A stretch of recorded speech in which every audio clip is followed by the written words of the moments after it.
সে phone দিয়ে বলছে ভাই সামনে আইসে পড়ছি। সে আইসে বলছে যে আমি এই জায়গায় ছিলাম, আদৌ কিন্তু সে এই জায়গায় ছিল না।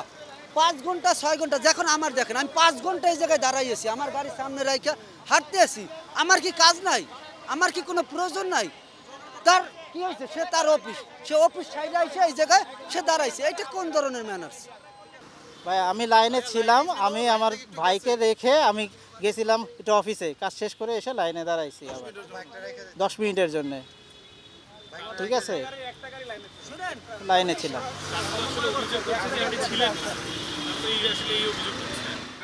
তারা অভিযোগ করতে পারে, পিছনে তারা আসছে, পিছনে আমার পরে আসছে, আমি এখানে দাঁড়ায় ছিলাম অনেকক্ষণ ধরেই, অভিযোগ করেছিল। এখন আমার সাথে আমার কলিগ এসে লাইনে দাঁড়ায় ছিল, সে সকালে চলে গেছে, আমি তাকে রেখে আমি চলে গেছিলাম হচ্ছে অফিসে চলে গেছিলাম, তারপরে আসছি। একটা রাইখা সে চলে গেছে, হ্যাঁ থুইয়া সে চলে গেছে, হ্যাঁ আবার 1-2-1.5 ঘন্টা পরে কাজটার সাইডে এসে তার সামনে এসে দাঁড়াবে। এটা হয়। আর আমরা 8টা বাজে লাগাইছি, আমরা নাস্তা খাইতে পারি নাই। আমরা কেমনি উপকার করব? নিজেই তো পাচ্ছি না। হ্যাঁ হ্যাঁ, দুইটার একটা থাকতে পারবে তারা, দুইটার একটা থাকতে পারবে, তাকে 2টা গাড়ি তো একটা থাকতে পারবে।